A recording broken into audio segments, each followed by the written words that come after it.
Have you ever received a secondhand compliment? That's when someone says something good about you, but you hear it from someone else. It has a special power because you've not only affected the person giving the compliment, but also the person repeating the compliment. This happened to me recently when a friend, I'll call her Samantha, told me she accomplished something way out of her comfort zone. She'd wanted to return to a beloved camp far away from her home, one where she had been a counselor as a young woman. Now, with her kids grown up and finally having time of her own, she had the opportunity to return as the head of counselors.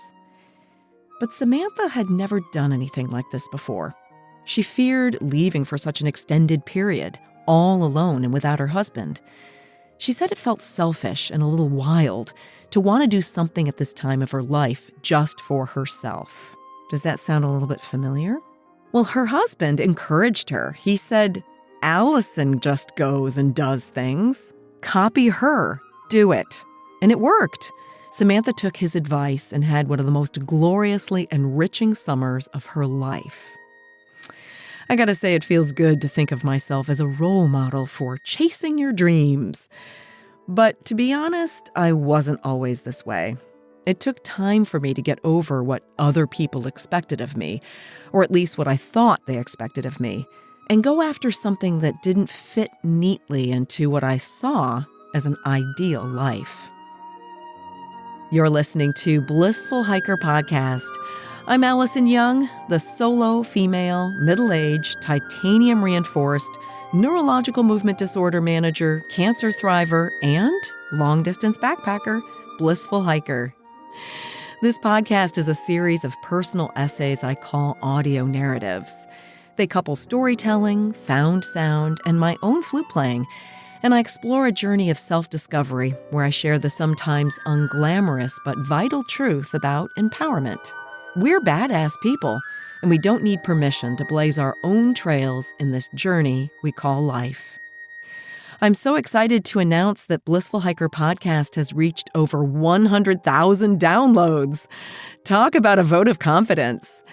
Thank you so much for listening and supporting. You can help spread the word and help other people find the podcast by leaving a 5-star rating and a short review on Apple. So back to this idea of chasing your dreams. Why is it so hard to just go for it? What holds us back? And why is it so scary to take a leap of faith? And I ask this especially for women. We seem to be swayed by societal expectations that serve only to keep us in line, not asking for too much or rocking the boat. We're often meant to see our lives in a trajectory from college to a career to marriage, a home, a family.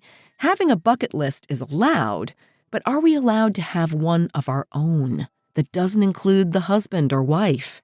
Is it okay to want to do something away from the kids? Can we just want to try something for ourselves without feeling selfish? And one of the reasons? Rules. Societal rules. What we're told we can be and what we can't be. What we have to do to fit in. What's expected of us. I remember when I was a little kid, listening to the radio and directing the orchestra with a pencil. I was so lost in that moment of leading a bunch of musicians with my physical actions, I wanted to do this forever. But that dream in the mid-70s was out of the question. This was still the era of glass ceilings and men with perfect heads of usually gray hair running the show. There was no way some goofy music-loving little girl was going to get in on that.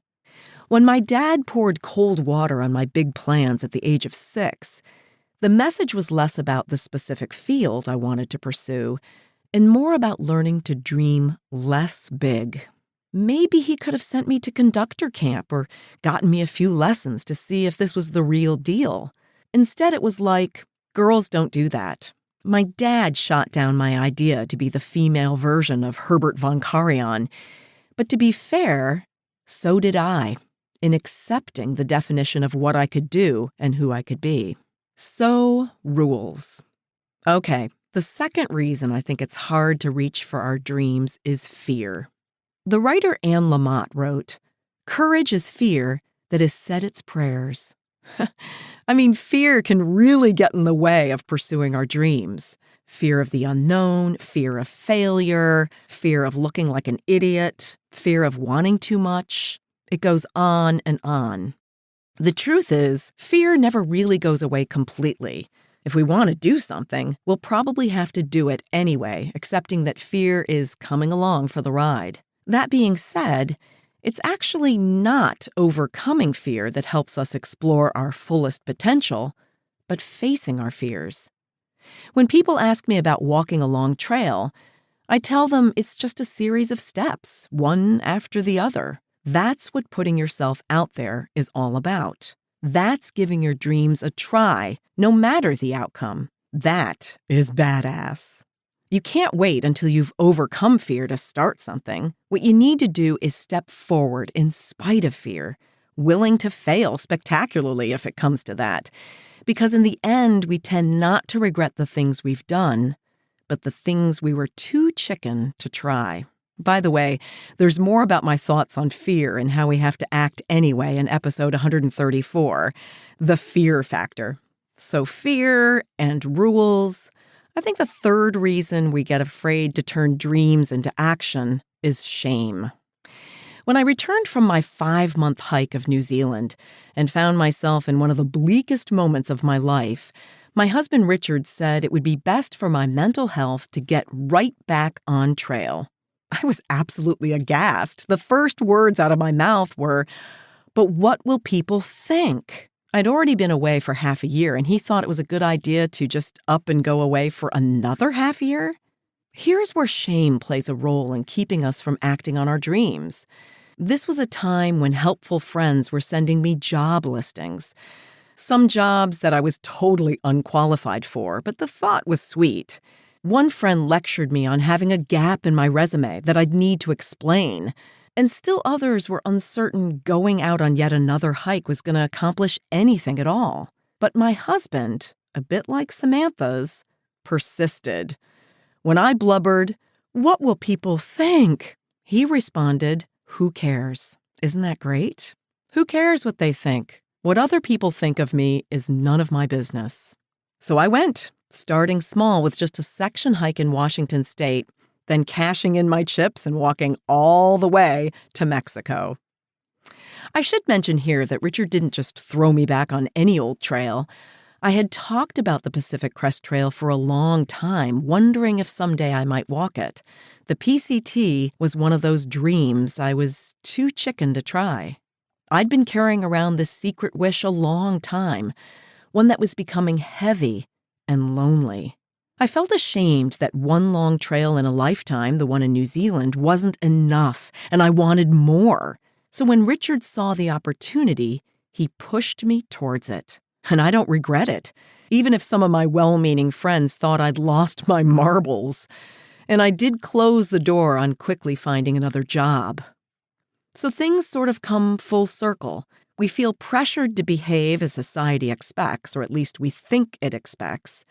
We're afraid of looking like idiots following a dream. And then we're ashamed we even want to do it at all. So we end up doing nothing.